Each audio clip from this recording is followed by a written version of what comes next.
गुरुर्ब्रह्मा गुरुर्विष्णुः गुरुर्देवो महेश्वरः गुरुसाक्षात् परब्रह्म तस्मै श्री गुरवे नमः। अखण्डमण्डलाकारं व्याप्तं येन चराचरं यत्पदं दर्शितं येन तस्मै श्री गुरवे नमः। టైం మేనేజ్మెంట్, కాలం యొక్క ఉపయోగించే విధానము. ఇది తెలియాలి అంటే ముందు కాలం అంటే ఏంటో మనకి తెలియాలి. కదలిక ఉంటే తప్ప కాలాన్ని తెలుసుకోలేము. ఆ కదలిక కూడా ఏదో ఒక దానికి తులనాత్మకంగా ఉండాలి, రిలేటివ్గా ఉండాలి. ట్రైన్ వెళ్తోంది, మనం కూర్చునున్న పక్క ట్రైన్ కదిలితే మన ట్రైన్ కదిలినట్టు అనుభూతి వస్తుంది. ఈ మూమెంట్, ఈ కదలిక కాలానికి బేసిస్. ఈ కదలికను ప్రకృతిలో సూర్యుడు, చంద్రుడు, పృథ్వీ వీటి కదలికను స్టాండర్డ్గా తీసుకున్నారు. సూర్యోదయము, సూర్యాస్తమయము అంటే పృథ్వీ యొక్క గతి. మనకి ఒక రోజు,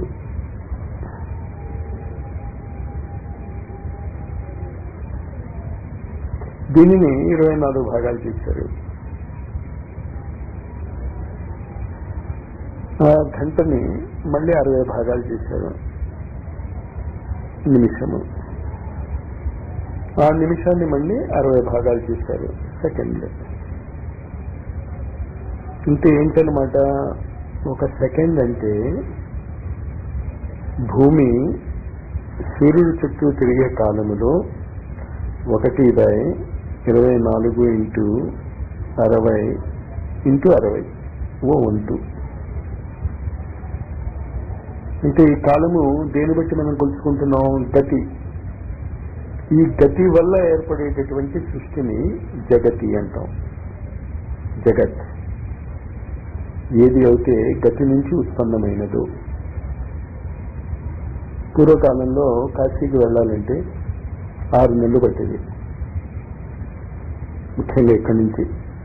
తర్వాత వెళ్ళిన వాడు తిరిగి వస్తాడో రాడో తెలియదు. దారులు లేవు కరెక్ట్గా, దారి దోపిడీలు. భగవంతుడి మీద నమ్మకంతో పుణ్యం వస్తుందని వెళ్ళేవారు, తిరిగి వస్తే సందర్భం చేసుకునేవారు. అంటే వాడు చచ్చి బతికి వచ్చినట్టే లెక్క. ఇప్పుడు కాశీకి వెళ్ళాలంటే చాలా తేలిక. అంటే దీన్ని బట్టి ఏం తెలుస్తోంది? పృథ్వీ చుట్టూ, సూర్యుడి చుట్టూ పృథ్వీ తిరిగే గతి అలాగే ఉన్నా మనము పృథ్వీ మీద తిరిగే గతి బాగా ఫాస్ట్ అయింది. మిల్లిమిల్లిగా రైల్స్ వచ్చాయి, బస్సులు వచ్చాయి, ఏరోప్లేన్లు వచ్చాయి. ఏం జరిగింది అక్కడ? గతి మారింది. రోజు అదే. ప్రకృతిలో ఒకరోజు సూర్యుడు చుట్టూ పృథ్వీ తిరిగేటటువంటి టైం మారలేదు. అది స్టాండర్డ్ 24 hours.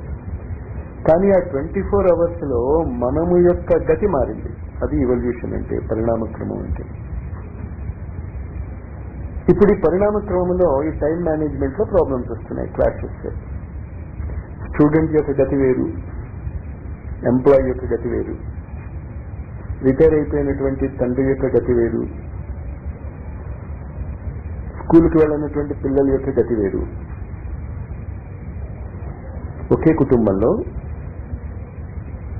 టైం మేనేజ్మెంట్ అనేది ఎందుకు అవసరం అవుతుంది అంటే గతులు మారుతున్నాయి, రిలేటివ్ స్పీడ్స్ మారుతున్నాయి. పుట్టిన పిల్లలు స్కూల్లో చేరకుండా ఆడుకుంటున్నటువంటి పిల్లలకి గతి లేదు, 24 అవర్స్ చచ్చిపోతుంది.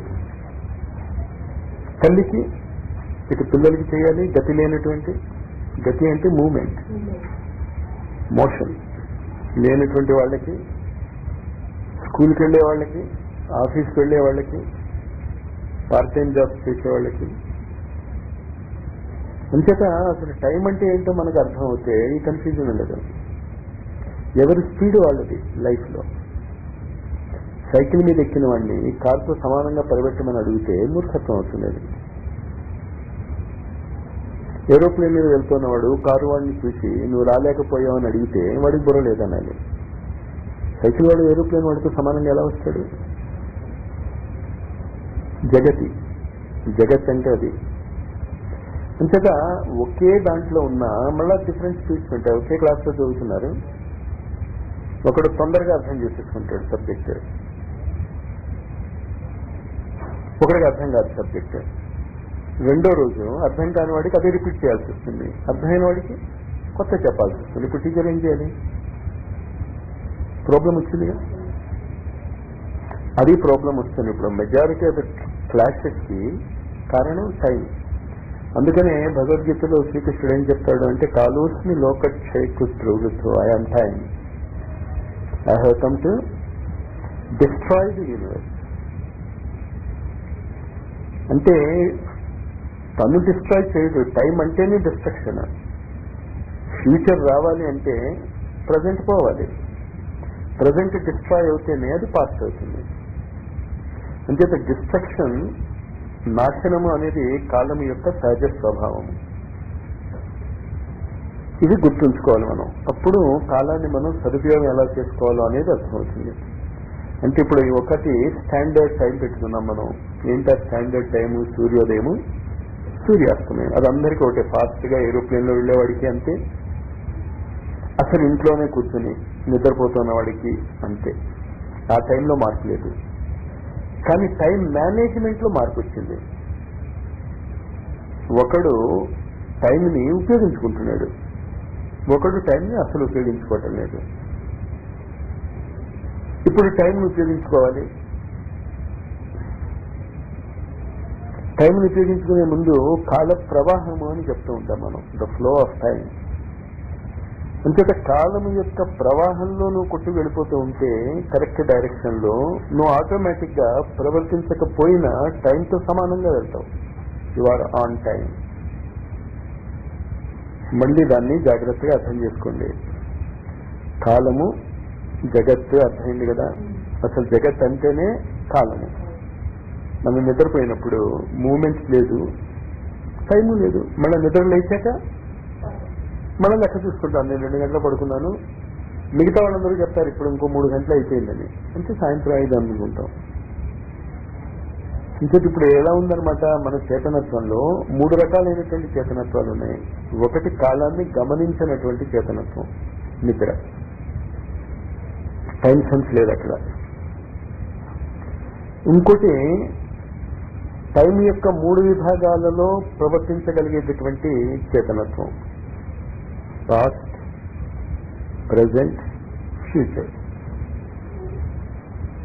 కలలే కాదు, అది ఇమాజినేషన్ కూడా. ఇమాజినేషన్ కూడా it is mobile in time. టైంలో పాస్ట్కి వెళ్ళొచ్చు, ఫ్యూచర్కి వెళ్ళొచ్చు. ఊహలలో వెనక్కి వెళ్ళొచ్చు. నేను 5 ఏళ్ళు ఉన్నప్పుడు అలా జరిగింది కదా, లేదు ఇంకో 5 ఏళ్ల తర్వాత నేను ఇలా అవుతాను కదా. ఇది మూమెంటే, జగతే. ఇది టైం ఫ్లో. ఇది కూడా జగత్ అంటేనే టైం ఫ్లో. అది ఎప్పుడు మనకు గుర్తుండాలి. అది ఎంత న్యాచురల్ అంటే ఇవాళ పుట్టినటువంటి పిల్లవాడు ప్రతిరోజు పెరుగుతున్నట్టే లెక్క. ప్రతిరోజు ఇట్ ఈజ్ ఆన్ టైం. 1 సంవత్సరం అయిపోయింది, 2 సంవత్సరాలు అయిపోయింది, కెన్ యూ స్టాప్ ఇట్? ఆపగలవా దాన్ని? అది జగత్ అంటే. ఆ కాల ప్రవాహం ఒక స్పీడ్లో వెళ్ళిపోతుంది. ఇప్పుడు మనం ఏం చేయొచ్చు? అదే స్పీడ్లో వెళ్తామా, ఎక్కువ స్పీడ్లో వెళ్తామా, రివర్స్ స్పీడ్లో వెళ్తామా? మానవ జాతి ఏం చేస్తుంది అంటే కాలము కాల ప్రవాహాన్ని తెలియక కాల ప్రవాహం ఎటు వెళ్తుందో అటు వెళ్లకుండా రివర్స్ డైరెక్షన్ లో వెళ్తుంది కనుక బాధలు వస్తున్నాయి.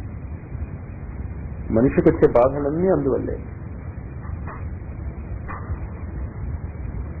అది అర్థం చేసుకోవాలి కాలాన్ని. ఇంకైతే మీరు ఎక్కడ చూసినా కాలమే కనిపిస్తుంది. ఇప్పుడు ఆకుంది, ఇంకో 5-6 గంటలు లేకపోతే ఇంకో 5-6 రోజుల తర్వాత ఎండిపోతుంది. అది గ్యారెంటీగా ఎండిపోతుంది. అది ఎండిపోవాలా, ఎండిపోక్కర్లేదా? Can you stop it? కానీ మనం ఏం చేయగలం అంటే కాలంతో ప్రవహించగలం, కాలం కంటే స్పీడ్గా వెళ్ళగలం, లేదా వెనక్కి వెళ్ళిపోవచ్చు. మనం ఎక్కువసేపు వెనక్కి వెళ్తాం, ఎక్కువసేపు పాస్ట్ గురించి ఆలోచిస్తాం. మనం పాస్ట్ గురించి ఆలోచించకుండా ఉండటం అనేది స్థితప్రజ్ఞత్వం. భగవద్గీతలో చెప్పేది స్థితప్రజ్ఞ అంటే అసలు పాస్ట్ గుర్తుంటేనే కదా నీకు బాధలు ఇచ్చేది.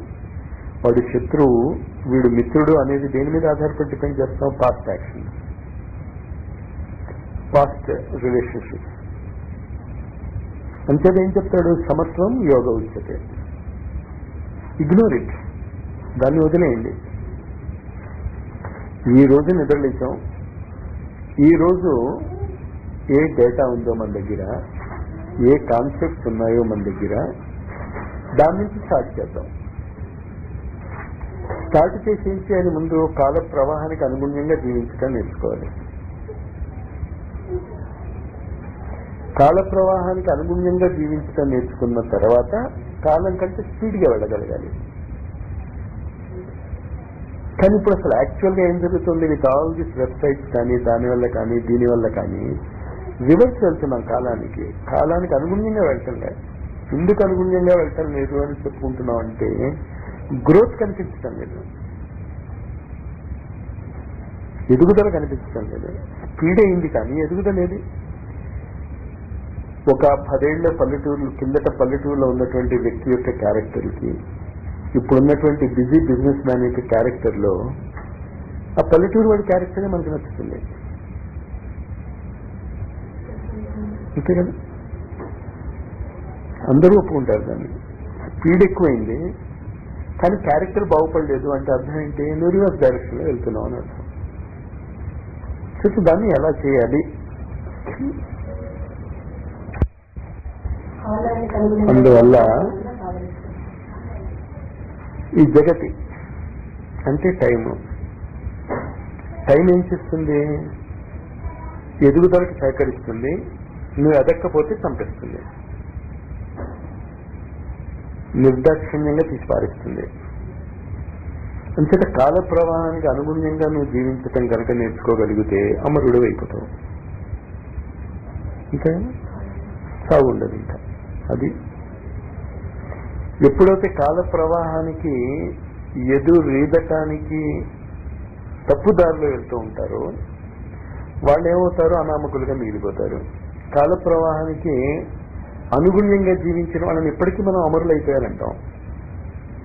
గొప్ప గొప్ప వాళ్ళందరినీ అమరులోనే పిలుస్తాం. ఎందుకంటే కాల ప్రవాహం వాళ్ళ ద్వారా నిర్ణయించబడింది. ఇప్పుడు రామకృష్ణ పరమహంస ఉంది, అదొక ప్రవాహం. శ్రీరామ్ శర్మ ఆచార్య ఉంది, అదొక ప్రవాహం. నేతాజీ సుభాష్ చంద్రబోస్ ఉంది, అదొక ప్రవాహం. భగత్ సింగ్ ఉన్నాడు, అదొక ప్రవాహం. అమరుడే. ఇంచేత స్వాతంత్ర్యం కోసం ప్రాణాలైనా ఇచ్చేయాలి అనేటటువంటి చేతనత్వాన్ని చూపించాడు. అలా చేయగలిగిన వాళ్ళందరూ ఆ చేతనత్వం వండారు. ఇప్పుడు అర్థమవుతుందా టైం అంటే ఏమిటో? అంచేత టైం అంటే మన చేతికి ఉన్నటువంటి గడియారం కాదు, ఎదుగుదల. నువ్వు ఎదుగుతూ ఉంటే ప్రకృతి ఏం చేయదు, ఎదుగుదల ఆగిపోతే ప్రకృతి ఆపిస్తుంది. అంచేత నేర్చుకోండి, చేయండి అంటూ ఉంటాయి. ఎందుకంటే మీరు నేర్చుకుని చేస్తూ ఉంటే మేము రిటైర్ అయిపోయాం, మేము పెద్దవాళ్ళం అయిపోయాం అని అడగడం మానేస్తారు. మెల్లిమెల్లిగా పడిపోతారు. పడిపోవటానికి కారణం వాళ్ళే. వాళ్ళు ఏదో ఒక పని కల్పించుకుని కాల ప్రవాహంలో పని చేస్తూ ఉంటే ఏమవ్వదు. ఈ ముసలాళ్ళందరూ ప్రైమ్ మినిస్టర్స్, చీఫ్ మినిస్టర్ అయితే ఎందుకు బతుకుతున్నారు? 80 ఏళ్ళైనా 70 ఏళ్ళైనా వాళ్ళు ఎంత పని చేస్తున్నారు? మనం చేసే పని ఎంత? మేము పెద్దవాళ్ళం అయిపోయాం, మాకు ఓపీ లేదంటారు.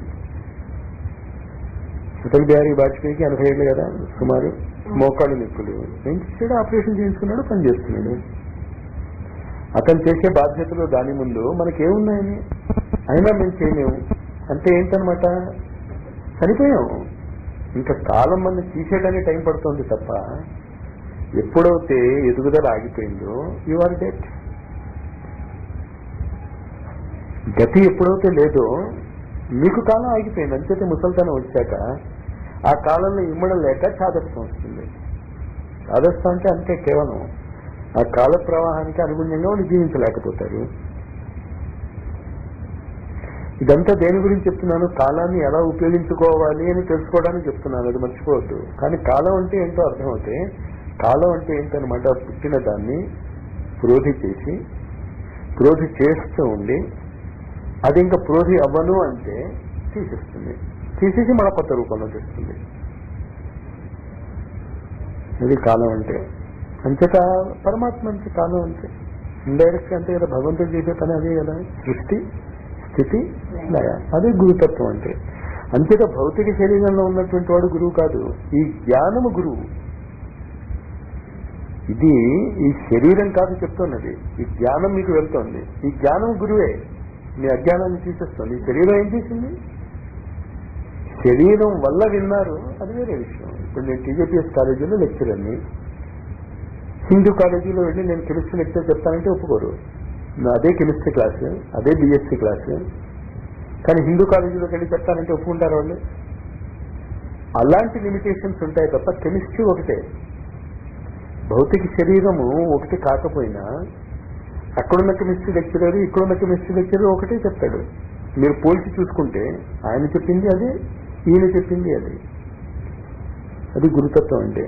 అంచేత గురుతత్వం ఏం చెప్తుంది? 3 స్థితులు ఉన్నాయి మీకు, సృష్టి, స్థితి, లయం.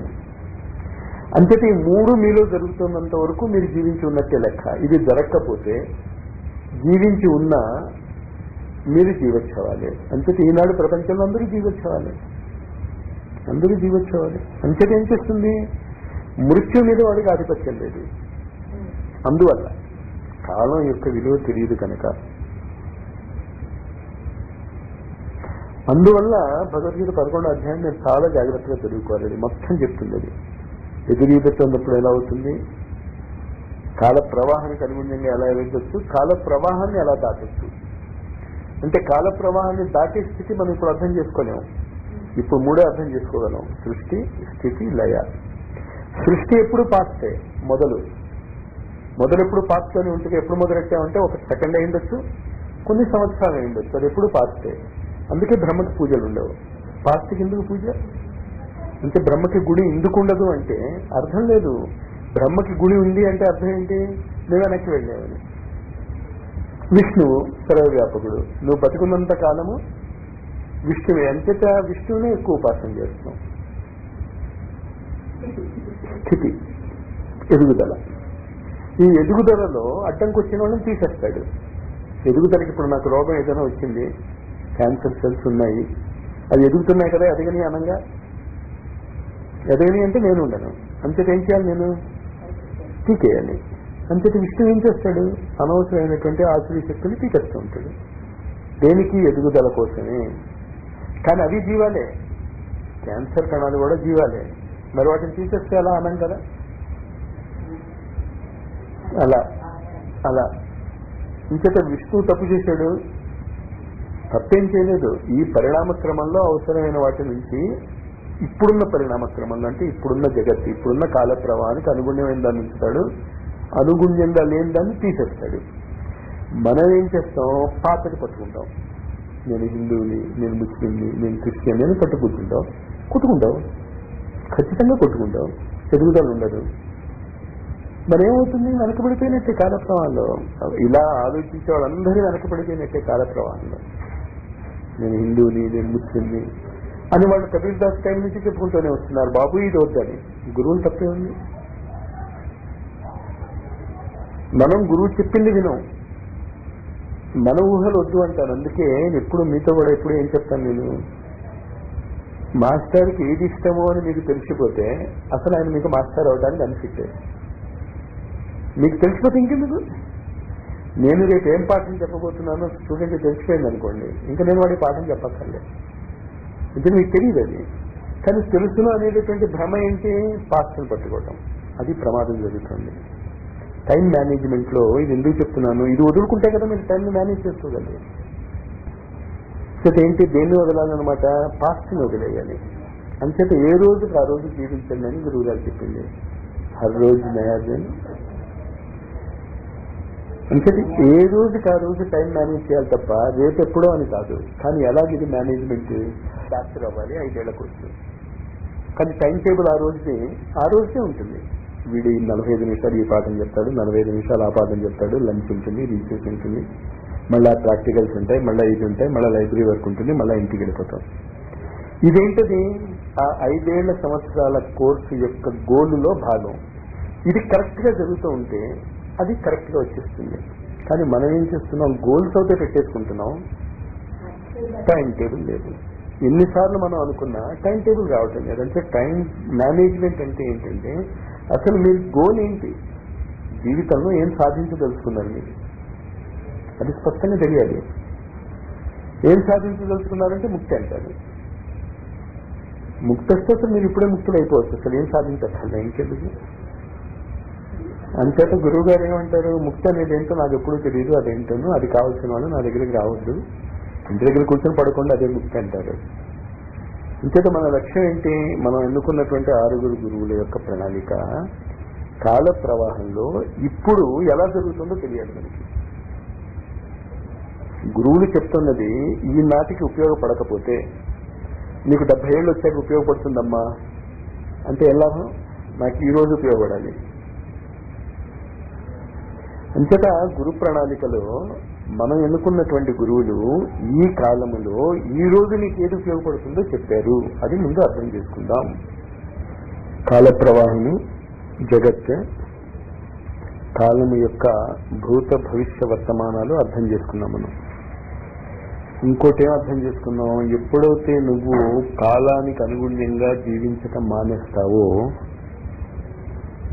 కాలం నిన్ను లేపేస్తుంది. అదే చావు మృత్యువు అంటాం మనం. ఇంచేత కాల ప్రవాహానికి అనుగుణ్యంగా జీవిస్తున్నటువంటి వ్యక్తి సహజంగానే అమరుడైపోతాడు, వాడికి చావు ఉండదు, ఏ రోజుకి ఆ రోజు జీవిస్తాడు. దాన్ని గురుదేవులు చెప్పారని చెప్పాను కదా, ప్రతిరోజు కొత్త జన్మ, ప్రతిరోజు కొత్త మృత్యువు. అలాంటి వాడికి ఇంకా మృత్యువు ఉండదు. కానీ ఈ విషయాన్ని అర్థం చేసుకోవటంలో పెద్ద కన్ఫ్యూజన్ ఎక్కడొస్తుంది అంటే పాత వాసనలు పోవటం లేదు. రేడియో నుంచి ట్రాన్సిస్టర్కి రాగలిగాం, ట్రాన్సిస్టర్ నుంచి కంప్యూటర్ యుగానికి వచ్చాం. కానీ ఇప్పుడు రేడియో పెట్టుకుంటానంటే సీడీలు వదిలేసి చచ్చిపోయినట్టేవాడు. ఎందుకంటే వాడు స్పీడ్కి అందుకోలేడు. వాడి రేడియో ఇప్పుడు ప్రోగ్రామ్స్ దేన్ని పట్టుకోలేదు. కంప్యూటర్ పట్టుకునేది రేడియో పట్టుకోలేదు కదా. రేడియో ప్రోగ్రామ్స్ పట్టుకోగలదు, కానీ కంప్యూటర్తో మీరు చేసుకోగలిగే గిమ్మిక్స్ రేడియో చేయలేదు. కానీ మనం ఆధ్యాత్మిక జగత్తులో నిత్య జీవితంలో ఏం చెప్తాం, మా తాతగారు చెప్పింది రైటు, మా నాన్నగారు చెప్పింది రైటు, అది రైట్ అని ఎప్పుడైతే చెప్పి కూర్చుంటాము, ఎక్కడికి వెళ్ళిపోతున్నావు, కాల ప్రవాహానికి విపరీతంగా వెళ్తున్నావు. అంటే కంప్యూటర్ యుగంలో పూర్వకాలం వాల్స్ ఉండేవి, ట్రేడ్ వాల్స్, పెద్ద రేడియోలు జనరేటర్తో, అది కావాలి అంటున్నాం అనమాట.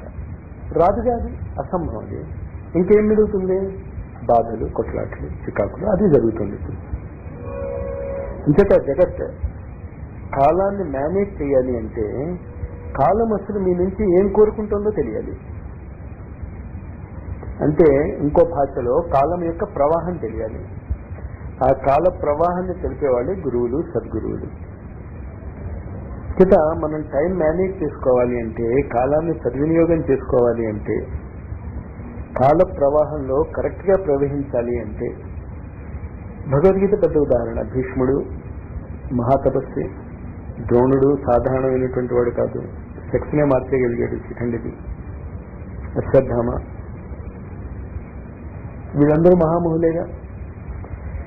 కానీ వీళ్ళందరూ ఏం చేశారు? కాల ప్రవాహానికి ఎదురుగా నిలబడ్డారు. కాలానికి భక్తులమని చెప్పుకుంటూ, తమాషాది, అందరూ కాలానికి భక్తులే అంటారు. నువ్వు భక్తులు కాక ఏం చేయగలవు? నువ్వు ఆ కాలంలోనే ఉన్నావుగా, కాల ప్రవాహంలోనే ఉన్నావు. కాల ప్రవాహంలో నువ్వు కొట్టకుండా ఖాళీగా అలా వదిలేసినా సముద్రంలో గడిపోతావు. కానీ ఎదురీదేవనుకో, అయినా సముద్రంలోకి వెళ్తావు. ఎప్పుడు? అలసిపోయాక. ఎదురీస్తావు, ఈత కొడతావు. ఎంతవరకు ఈత కొడతావు? కొట్టు, 1 గంట, 2 గంటలు, 3 గంటలు, 2 రోజులు, 5 రోజులు, 10 రోజులు, 20 రోజులు, 20 సంవత్సరాలు కొట్టు. తర్వాత ఏమవుతుంది? సముద్రంలోకి వెళ్ళాలిగా, కాల ప్రవాహం ఎటు వెళ్తే అటే వెళ్ళాలిగా. కానీ ఎదురీదటం వల్ల ఏమవుతుంది? అలసట వస్తుంది, చివరికి గతి మాత్రం అదే.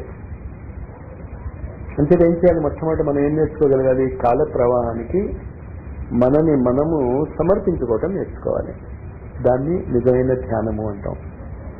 అది ధ్యానం అంటే.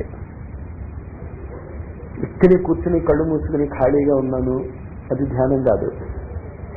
ధ్యానం అంటే ఏంటనమాట? కాల ప్రవాహానికి నువ్వు వదిలేసావు.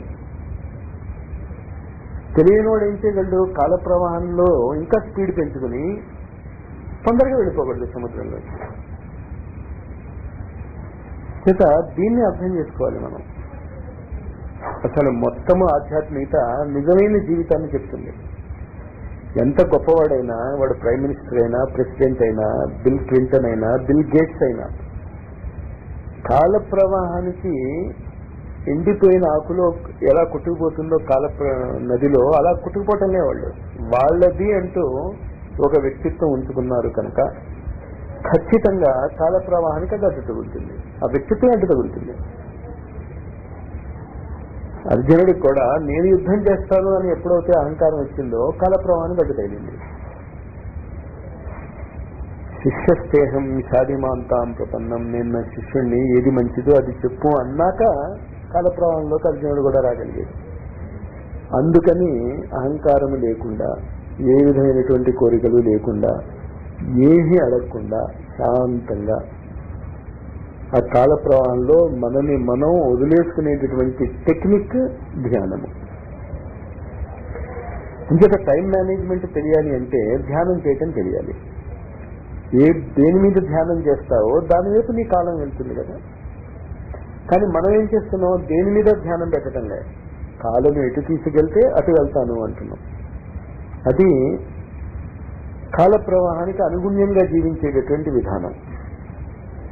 ఇది అర్థమయ్యాక కాల ప్రవాహము దాన్ని ఉపయోగించడం గురించి అర్థం చేసుకోవడానికి ప్రయత్నం చేస్తున్నాం. కానీ అసలు మనం నేర్చుకోవాల్సింది ఏంటి? సెషన్లో కాలాన్ని ఎలా ఉపయోగించుకోవాలి, టైం మేనేజ్మెంట్, టైం టేబుల్ వేసుకోవటం ఎలా. లా చదివేవాడి టైం టేబుల్ ఒకలాగా ఉంటుంది, ఇంగ్లీష్ చదివేవాడి టైం టేబుల్ ఒకలాగా ఉంటుంది, ఎంబీబీఎస్ చదివేవాడి టైం టేబుల్ ఒకలాగా ఉంటుంది. కానీ ఈ విద్యలన్నీ కూడా అపరా విద్యలు కనుక, కాలానికి విరుద్ధమైనటువంటివి కనుక, ఇది ఏది ఈ టైం టేబుల్ అయినా అది కాలానికి విరుద్ధంగానే ఉంటుంది. అది మొదట అర్థం అవ్వాలి మనకి. కానీ మరి ఈ కాలంలో జీవిస్తున్నాం కదా, ఏ కాలంలో? కాలానికి విపరీతంగా వెళ్ళేటటువంటి కాలంలో. కాలానికి విపరీతంగా వెళ్ళేటటువంటి కాలాన్నే కలియుగం అంటారు. కలియుగం అంటేనే అర్థం అది. ఇక్కడ కాల ప్రవాహం తెలియక ప్రతి వ్యక్తి కూడా, పొలిటీషియన్ అయితే వాడు కాలానికి విరుద్ధంగా ఉంటాడు, సైంటిస్ట్ అయితే వాడు కాలానికి విరుద్ధంగా ఉంటాడు, యాక్టర్ అయితే వాడు కాలానికి విరుద్ధంగా ఉంటాడు, రచయిత అయితే వాడు కాలానికి విరుద్ధంగా ఉంటాడు, మామూలు మనిషి కాలానికి విరుద్ధంగానే ఉంటాడు. అంచేత మొట్టమొదట ఏం అర్థం చేసుకోవాలి కాలాన్ని ఉపయోగించుకోవాలి అంటే, ఈ గురు పరంపర మనని ఎలా జీవించమంటోంది. ఈ గురువులందరూ వచ్చి మనకేం చెప్పారు? చచ్చిపోమని చెప్తున్నారు, వాళ్ళు అమరులు అయిపోమని చెప్తున్నారు. ఎందుకు అమరత్వం? ఎందుకు అమరత్వం సాధించడం? అమరత్వం అంటే నిరంతరం ఏదో ఒక పని ఉండాలి కదా. ఇప్పుడు వాయువు ఉంది, వాయువుని దేవుడు అంటాం, అమరుడు అంటాం. దేవతా శక్తి అంటే అంతే కదా. వాయువు పని లేని క్షణం ఏదైనా ఉందా? అగ్ని, నిరంతరంగా గతిశీలమేవి. ఒక లక్ష్యం వైపు వాయువు చేసే పని ఎప్పుడైనా వాయువు చేసే పనే చేస్తుంది. ఎక్కడున్నా ఎలాంటి పరిస్థితుల్లో ఉన్నా అది వాయువే. అగ్ని ఎలాంటి పరిస్థితుల్లో ఉన్నా అగ్ని, జలము ఎలాంటి పరిస్థితుల్లో ఉన్నా జలమే. ఇదే అర్థం అవుతే మనకి ఈ గురువులు మొట్టమొదటి ఏం చెప్తున్నారు? మన శరీరము పంచతత్వాలతో నిర్మించబడి ఉన్నది. ఎలా నిర్మించబడి ఉన్నది అన్నది ముందు మనం తెలుసుకోవాలి. ఆ విద్య నేర్చుకోవటానికి టైం టేబుల్ వేసుకోవాలి. మొట్టమొదటి అది చేయాలి కదా. అమరత్వం పొందాలి అంటే ఈ శరీరంతోనే పొందాలి కదా. ఈ శరీరానికి బాధ ఉంది, లాభం లేదు కదా. మరి ఈ శరీరానికి బాధలు దేని వల్ల వస్తాయని చెప్తున్నారు గురువులు? పంచతత్వాల్లో ఉన్నటువంటి మార్పుల వల్ల. బైబిల్లో కూడా అదే చెప్తారు కదా. పృథ్వీ ధూళి నుంచి మానవ శరీరం నిర్మించబడి ఉంది. మరి ధూళి నుంచి కాకపోతే దేని నుంచి నిర్మించబడి ఉంది మంది? ఎలా తెలుసుకోవచ్చు దాన్ని? వెజిటబుల్స్ తింటున్నాం, ఆకుకూరలు అవి తింటున్నాం. అవి ఎక్కడి నుంచి వస్తున్నాయి? భూమి నుంచి. భూమిలో ఉన్నటువంటి రసాన్నే కదా అది తీసి మనకి ఇస్తుంది. అంటే మనం ఏం తింటున్నాం? భూమి యొక్క సారాన్నేగా. ఇంతట భూమి యొక్క సారాన్ని మనం తింటున్నప్పుడు చేస్తున్నటువంటి తప్పు ఏంటి అంటే, భూమి యొక్క సారంలో ఈ శరీరాన్ని నిర్మించబట్టడానికి కావలసిన తత్వాలన్నీ ఉన్నాయి భూమిలో. దాన్ని వదిలేసి మందులు వైపుకి వెళ్ళాం. అంటే ఏం చేసాం మనం? ఆహారాన్ని మందుగా స్వీకరించకుండా ఆహారాన్ని నాలిక యొక్క రుచిని పెంపొందించే దానిగా చేసుకున్నాం మనం. అది మొదటి తప్పు పరిణామ క్రమంలో. దానికి రకరకాలైనటువంటి స్లోగన్స్ ఉన్నాయి. Eat to live, live not to eat. భావం అదే, బతకటానికి తిను కానీ తింటానికి బతకు. కానీ ఇప్పుడు ఏమైంది బతుకు?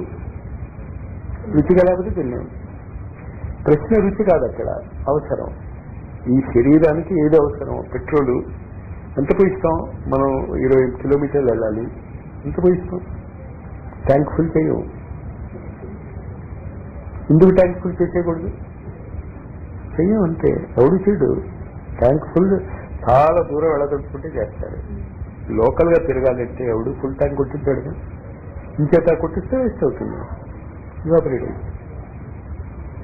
ఇంచేత మనం ఎంత పని చేయదలుచుకున్నామో అంత పనికి తగిన ఆహారమే తీసుకునేటటువంటి విద్య ముందు నేర్చుకోవాలి. దాన్ని అన్నమయ కోశ విద్య అంటాం. మనం ఇవాళ ఏ పని చేయదలుచుకున్నాం, దానికి తగిన ఆహారం ఏంటి? పరిగెత్తే పని చేయాలి, రజోగుణం కలిగినటువంటి పదార్థాలు తినాలి, శాంతంగా కూర్చుని డిస్కస్ చేసుకోవాలి, అవగాహన చేసుకోవాలి. సాత్విక గుణం తింటాం, రెస్ట్ పుచ్చుకోవాలి. తమోగుణమైనటువంటి పదార్థం తింటాం. ఇంటికి తమోగుణమైన పదార్థం మంచిదా, రజోగుణమైనటువంటి పదార్థం మంచిదా, సత్వగుణమైనటువంటి పదార్థం మంచిదా అంటే మనకు అర్థం కాలేదని అర్థం. అవసరాన్ని బట్టి వాడాలి. రెస్ట్ పుచ్చుకోవాలి తమోగుణం, అవగాహన చేసుకోవాలి సత్వగుణం, డిస్కస్ చేసుకోవాలి. ఇవాళ దేని గురించి డిస్కస్ చేసుకోవాలి? ధ్యానం మీద డిస్కస్ చేసుకోవాలి, రజోగుణం. అలాంటి పదార్థాలు తిని డిస్కస్ చేసుకుంటే డిస్కషన్ బాగుంటుంది. ఇది ఆహార నియమాలు. ముందు ఇది మన డైలీ కార్యక్రమంలో ఆహారానికి తగినటువంటి విలువ ఇవ్వటం మానేసాం మనం. ఇందుకు ఆహారానికి విలువ ఇవ్వకపోతే ఏం జరుగుతుంది? ఇప్పుడు జరుగుతుంది, ఇది జరుగుతుంది. ఎప్పుడైతే ఆహారంలో పరిణామ క్రమానికి సంబంధించినటువంటి ఆహారం తింటాం మానేసి మన రుచికి కావలసినటువంటి ఆహారం తీసుకున్నాము, స్వకేంద్రితం అయిపోయాం. కుటుంబం విచ్ఛిన్నం అయిపోతుంది. కుటుంబం విచ్ఛిన్నం అయిపోవటానికి కారణం ఇదే. నీకొక రుచి, తనకొక రుచి. నీకు నీ ఇష్టమైన వంటకమే కావాలి, తనకు తన ఇష్టమైనటువంటి వంటకమే కావాలి. మనస్సు ఎలా ఏర్పడుతుంది? దాంతో నీకు నీ రకమైనటువంటి మనస్సు ఏర్పడుతుంది నీకు. అయితే అంచేత మొట్టమొదటి టైం టేబుల్లో మీరు చూసుకోవాల్సింది ఫుడ్ కంట్రోల్. ఆ ఫుడ్ అనాలిసిస్. అంతే. న్యాచురోపతికి వచ్చి నాకు అది పెద్ద లాభం అయింది. అందుకే అంటే నేచర్ ఈజ్ ఆల్వేజ్ రైట్ అని. ఇది నాకు ఇదివరకు తెలిసేది కాదు, ఇప్పుడు అర్థం అవుతుంది. ఇంచేత ఆహారము ప్రసాదంగా తీసుకోమంటారు భగవంతుడు కల్పించి. అంటే ఏం చేసామన్నమాట? ఇప్పుడు ఆహారాన్ని పరిణామ క్రమానికి అనుగుణంగా మార్చేసుకున్నాం అని అర్థం.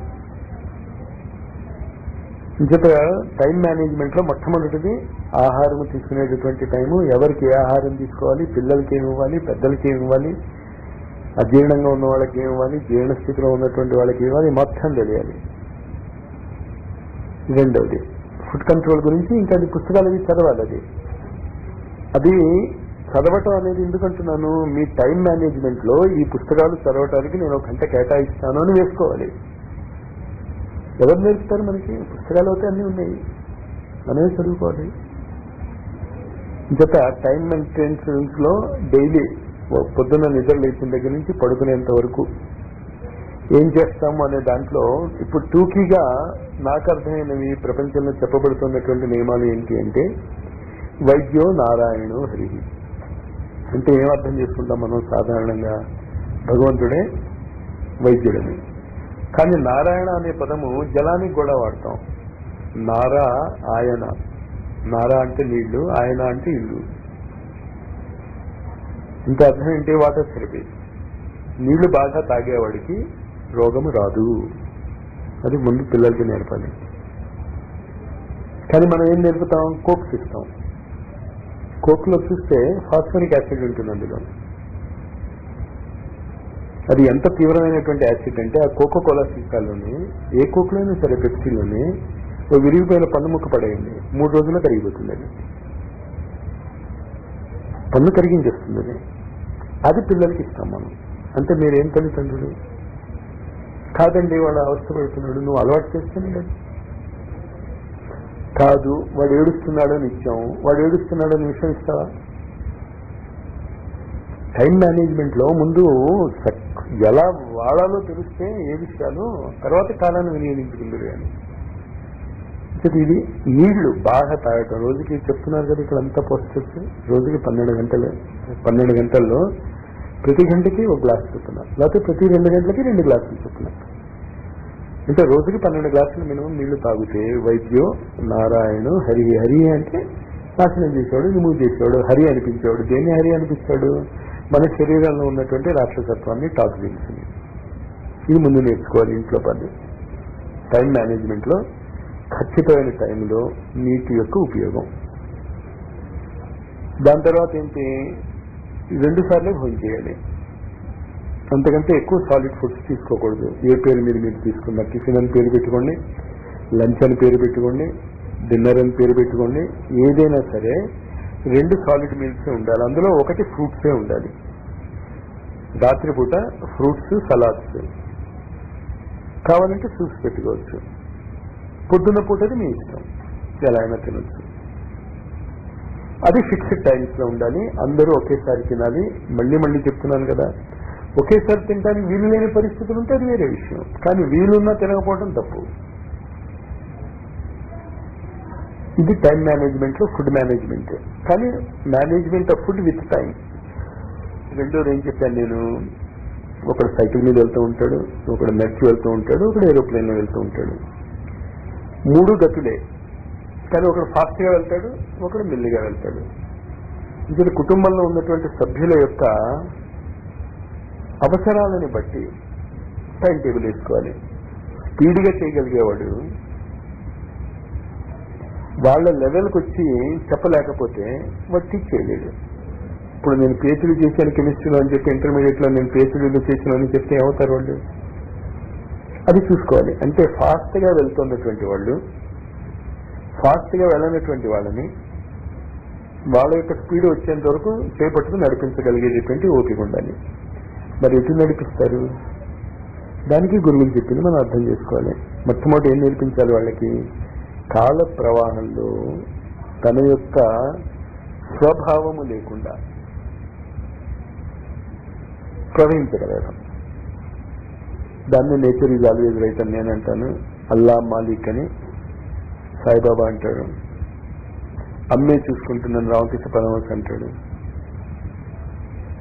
సర్వధర్మాన్ పరిత్యజ్య మామేకం శరణం వ్రజ అని కృష్ణుడు అంటాడు. ఎవరు ఏమన్నా ప్రశ్న ఎవరు చెప్పారని కాదు, ప్రశ్న మీరు అది చేయగలిగారా అంటే. టైం మేనేజ్మెంట్ చేస్తున్నప్పుడు నిద్ర లేచిన దగ్గర నుంచి పడుకునేంత వరకు మీ యొక్క అహంకారము లేకుండా ప్రవహించగలగాలి.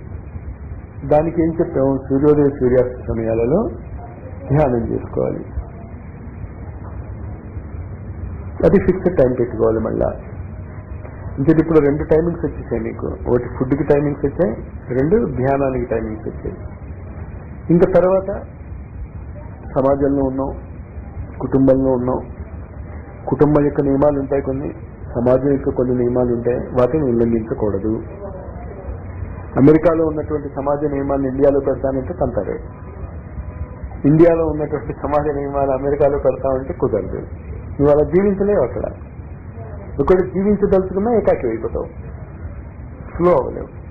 అంచేత ముందు కుటుంబం యొక్క నియమావళి, సమాజం యొక్క నియమావళిని చూసుకుంటూ మనకి అప్పచెప్పినటువంటి బాధ్యతలను కుటుంబంలో ఉన్నటువంటి సభ్యులు ఏది పంచుకోగలరో ముందు డిసైడ్ చేసుకోవాలి. చాలా జాగ్రత్తగా అర్థం చేసుకోండి. జరగటం లేదు అక్కడ. కుటుంబంలో తల్లి, తండ్రి, పిల్లలు ఉన్నారు. అందరికీ బాధ్యతలు ఉన్నాయిగా. తండ్రికి బాధ్యతలు ఉన్నాయి, పిల్లలకి బాధ్యతలు ఉన్నాయి, భార్యకి బాధ్యతలు ఉన్నాయి. అందరూ కలిసి పంచుకునే బాధ్యతలు కొన్ని ఉన్నాయి. ఉదాహరణకి డబ్బు ఉంది. కుటుంబం అంతా కూర్చుని బడ్జెట్ వేసుకోవాలి, డిస్కస్ చేయాలి పిల్లలతో కూడా. మనకు వచ్చేది ఇంత, మన ఖర్చులు ఇంత, ఏం చేద్దాం. ఇది ప్రతిరోజు ఒక సెషన్ ఉండాలి. 15 నిమిషాలు అవసరం అవుతాయి, ఇంకా ఎక్కువ. అంటే దానికి ఏం చెప్తాం? Budget session. ఎకానమిక్. కుటుంబంలోని ప్రతి సభ్యుడికి డబ్బు ఎక్కడికి వెళ్తుందో తెలియాలి, ఎంత ఖర్చు పెడుతున్నామో తెలియాలి. దాన్నే గవర్నమెంట్ కూడా ఇప్పుడు అదే దారికి వస్తుంది, ఓపెన్ పాలసీ అంటుంది కదా. తెలియాలి ప్రతిదీ. అది తెలియకపోవటం వల్ల గందరగోళాలు వస్తాయి. ప్లస్ బాధ్యతలు ఉండవు. అంటే డబ్బు ఖర్చు పెట్టే బాధ్యత అందరిది. ప్లస్ న్యాచురల్ గా ఒక లీడర్ ఉంటాడు. న్యాచురల్ గా family head will be the leader. అదంతా మళ్ళీ కామన్ సెన్స్. అంటే చిన్నపిల్లాడు వచ్చి నేను కాదు క్రికెట్ బ్యాట్, క్రికెట్ మ్యాచ్ అన్ని కొనేస్తానంటే ఎట్లా కుదురుతుంది? అది అర్థమైంది కదా. ఇది రెండోది. మూడోది చెప్పాను నేను, బడ్జెట్ సెషన్, టైం మేనేజ్మెంట్. దీని తర్వాత ఏంటి? ఎవరి పనులు వాళ్ళు ఆఫీసులో చేసుకునేది కాకుండా, స్కూల్లో చదువుకునేది కాకుండా, ఇంట్లో చేసుకునేది కాకుండా, వాళ్ళ ఫీల్డ్స్ లో స్పెషలైజేషన్ కోసం ప్రయత్నించడానికి 2 hours చేసుకోవాలి. వాడి ఫీల్డ్స్ లో డాక్టర్ చదువుతున్నాడు, దానికి కావాల్సిన సబ్జెక్ట్ కొత్తగా నేర్చుకుంటాడు. ఇది రోజు చేసుకోవచ్చు, లేకపోతే వారానికి ఒక రోజు చేసుకోవచ్చు, ఆ టైం టేబుల్ బట్టి. కానీ ఇవన్నీ ఇన్కార్పొరేట్ అవ్వాలి. అది టైం టేబుల్లో ఇవన్నీ ఉండాలి. అంటే ఏంటి? కుటుంబంలో ప్రతి వ్యక్తి వాడు ఉన్నటువంటి స్థాయి నుంచి ఇంకా పై స్థాయికి సమాజంలో ఎదగటానికి వాడు ఏం చేయబోతున్నాడో కుటుంబానికి చెప్పి దానికి తగిన వనరులు కానీ, దానికి తగిన వాతావరణం కానీ ఏర్పరచుకోవాలి. కుటుంబంలో ఉన్నటువంటి పరిస్థితులను బట్టి. నాకు MBA చదవాలనుంది, దానికోసం ఏమో 2 లక్షలు అడుగుతున్నాడు, 2 గంటల ప్రోగ్రామ్కి నాకు 2 లక్షలు ఇవ్వండి అంటే ఆవిడిస్తాడు. మళ్ళా కామన్ సెన్స్ ఉండాలి ఇవంతా చేస్తున్నప్పుడు. కానీ ప్రతి వ్యక్తి ఎంత వయస్సులో ఉన్నా కూడా, రేపు చచ్చిపోతానన్నా కూడా ప్లాన్ వేసుకోవాలి. ఇంచేత ఏమి అనుకుంటూ చచ్చిపోతాడో నెక్స్ట్ బర్త్ అదే అవుతుంది అంటాడు కృష్ణుడు. అంచేత ఏమి అనుకోకుండా చచ్చిపోతే నెక్స్ట్ బర్త్లో ఏ లక్ష్యం ఉండదు. ఇప్పుడున్న లక్ష్యహీనమైనటువంటి బతుకులన్నిటికీ కారణం అదే. రిటైర్ అయిపోతారు. రిటైర్ అయిపోయాక ఏంటి? ఇంట్లో వాళ్ళు ఏదైనా కాస్త ప్రేమగా చూసుకుంటే ఓకే, లేకపోతే బయటకు వెళ్తారు. బయటకు వెళ్ళి ఆ ఏజ్ గ్రూప్ వాళ్ళతో కలిసి ఏం చేస్తారు? ఇది వరకు చాలా బాగుంది, నాశనం అయిపోయింది సమాజం, నువ్వే నాశనం చేస్తున్నావు, ఇలా మాట్లాడుకోకుండా అదే వానప్రస్థాశ్రమం అనేవారు గురువు గారు. వానప్రస్థాశ్రమం అంటే అదే రిటైర్ అయిపోయినటువంటి వాళ్ళు సమాజానికి మళ్ళీ వినరు. ఎవరు ఇప్పుడు మొదలెడితే కదా వింటారు, ఎవరు చేయకపోతే ఎవడు వింటాడు. అంచేత ఏంటి చెప్పాను ఇప్పుడు నేను? ప్రతి వ్యక్తి బాధ్యత కుటుంబంలో ఉన్నవాళ్ళది. నువ్వు ఉన్న సామాజిక స్థాయి నుంచి పై స్థాయికి ఎదిగి తీరాల్సిందే. ఎదగటానికి నువ్వేం చేస్తావు అని డిస్కస్ చేసుకోండి. డిస్కస్ చేసుకుని దానికి కావాల్సిన వనరులు కానీ, దానికి కావాల్సిన అట్మాస్ఫియర్ కానీ క్రియేట్ చేసుకోండి. ఈ కాలంలో అన్ని చాలా ఫ్రీగా దొరుకుతున్నాయి. లైబ్రరీ ఫ్రీగా ఉంది, state regional libraries. Computer network చాలా చీప్ గా వస్తుంది. చేత వనరులు లేవు అనకూడదు, మేము ఆలోచించాం అనాలి. దానికి ఆవిడ ఏం చేయలేదు. అంటే టైం మేనేజ్మెంట్లో దీనికి ఏమని చెప్పుకోవచ్చు? Future planning. ఫ్యూచర్ ప్లానింగ్కి, ఫ్యూచర్ వనరులకి, ఫ్యూచర్ కోసం రోజు 2 గంటలు కేటాయించగలిగితే చాలా మంచిది. లేకపోతే వారానికి ఆదివారం సెలవు రోజుల్లోనూ 4-5 గంటలు కేటాయించింది. అర్థమైందా? కొందరు చాలా బిజీగా ఉంటారు వీక్ డేస్లో. ఓకే, సండే నాడు మీ లేకపోతే ఎక్స్ట్రా డిగ్రీకో, ఎక్స్ట్రా సర్టిఫికేట్కో, సంథింగ్ ఏదో ఒకటి. ఇది కాటికి కాలు జాపిన వాడు, ఇంకా వాడిని మోసుకుపోతున్నవాడు అనుకున్న ఆప్షన్లో కూడా వాడు దాన్ని చేస్తూ ఉండాలి. అప్పుడు నెక్స్ట్ బర్త్లో వాడు చాలా ఫాస్ట్ బర్త్కి వస్తాడు. ఓ బిల్ గేట్స్ ఏదో అలా అవుతారు. కానీ ఇప్పుడు అలాంటి పరిస్థితి మనం క్రియేట్ చేయటం లేదు. ఈ వృద్ధాశ్రమాన్ని పెట్టి ఇంకా నాశనం చేస్తున్నారు. దాన్ని ఎలా ఆపాలో అర్థం అవటం లేదు. వృద్ధాశ్రమంలో ఏం చేస్తున్నాం? వాళ్ళని ప్యాంపర్ చేయటమే కాకుండా వాళ్ళకు బుర్రల్లోకి విషయం ఎక్కిస్తున్నారు. మీ పిల్లలు మంచివాళ్ళు కాదు, నిన్ను చూసుకోవటం లేదు, అది చేయటం లేదని. ఆ ఖచ్చితోనే తెస్తారు వాళ్ళు. అసలు ఆలోచించారు ఎవరు? కాల ప్రవాహాన్ని అలా ఆలోచించాలి మనం. సమాజంలో జరుగుతుంది కనుక కరెక్ట్ అనుకుంటే ఎట్లా? అంతటి ఇదొకటి టైం టేబుల్లో వేసుకోవాలి మీరు, ఫ్యూచర్ ప్లాన్స్. ఇదంతా కాకుండా అన్నిటికంటే మోస్ట్ ఇంపార్టెంట్ ఆ రోజు బాధ్యతలు ఏంటో తెలుసుకుని ఆ బాధ్యతలు ఎలాగ పూర్తిగా చేసుకుంటారో ప్లాన్ వేసుకోవాలి. స్టూడెంట్ అయితే చదివే ప్లాన్ వేసుకుంటాడు, ఆఫీసర్ అయితే ఆఫీస్లో ప్లాన్ వేసుకుంటారు, హౌసెస్ అయితే ఇంట్లో ఎవరెవరికి ఏమేమి కావాలో ఆ టైంకి. ఈ విధంగా కనుక మనం చేసుకోగలిగితే అసలు మీకు కాలమే ఉండదు. అసలు దెబ్బలాడుకోవటానికి, మాట్లాడుకోవటానికి టైమే ఉండదు. ఇంక ఈ ప్లానింగ్తోనే సరిపోతుంది. ఇక్కడలాగే ఇంకో 2 గంటలు వేసరికి, ఇంకో గంట వేసరికి మళ్ళీ తీసుకెళ్ళిపోవాలి. ఈ లోపల ఆదివారం తనకి ఇవాళ కానీ, లేకపోతే నేను జిమ్కి వెళ్ళాలి. ఇంకా ఏం టైం ఉంటుంది ఎవరికైనా? కానీ ప్లానింగ్కి ఈ టైం ఇస్తారనమాట. ఆదివారం ప్లాన్ చేసుకోండి. ఇంకా టైం మేనేజ్మెంట్ అర్థమైంది కదా. ఇంకా కానీ అన్నిటికంటే ముఖ్యం ఏంటంటే ధ్యానం. ఆ ధ్యాన స్థితిలో పొద్దున్న సాయంత్రం మీరు ఉన్నటువంటి స్థితిని నిత్య జీవితంలో నిరంతరం లాగటానికి ట్రై చేయాలి. అదే స్థితి. ఏ స్థితి? ధ్యాన స్థితిలో నువ్వేమీ కోరుకోవటం లేదు, ఏమీ అనుకోవటం లేదు, జరుగుతుంది. అది జరుగుతున్నప్పుడు ఒకడు క్రిటిసైజ్ చేసినా బాధపడవు, ఒకడు మెచ్చుకున్నా ఆనందించవు. నిష్కంప స్థితి అంటే అర్థం అదే కదా. కానీ ఏం చేయాలో అది చేస్తావు. లేకపోతే ఇప్పుడు ఏమవుతుంది, ఎవరో ఏదో అన్నారని బాధపడుతూ ఆ ఇష్యూ మీద డిస్కస్ చేసుకుంటూ అసలు పని మర్చిపోతాం. ఎందుకంటే అలవాట్లు మారవు కదా. కాకరకాయ చేదుగా ఉంటుంది, నేను ఎంతసేపు తింటే ఎలా అది చేదుగానే ఉంటుంది. కానీ నాకు డయాబెటీస్ ఉన్నప్పుడు ఆ చేదే కావాలి. ఎవరు ఉపయోగాలు వాళ్ళని. ఆ చేదును పక్కన పెట్టేస్తాం, మిగతాది ఉపయోగించుకుంటాం. తొక్క తినం కదా. ఇంకొక టైం మేనేజ్మెంట్ అర్థమైంది కదంటే టైం మేనేజ్మెంట్లో మెయిన్ ఏంటంటే ధ్యానస్థితి, ధ్యానస్థితి తర్వాత ఆహారము, ఆహారము తర్వాత బడ్జెట్, బడ్జెట్ తర్వాత future planning, day to day FIR. ఇది వేసి నాకు నెక్స్ట్ చూపించండి, నాకు ఎలా వేస్తారు ప్లానింగ్. థియరీ చెప్పాను కదా, ప్లాన్ వేసి చూపించండి నాకు. స్వస్తి.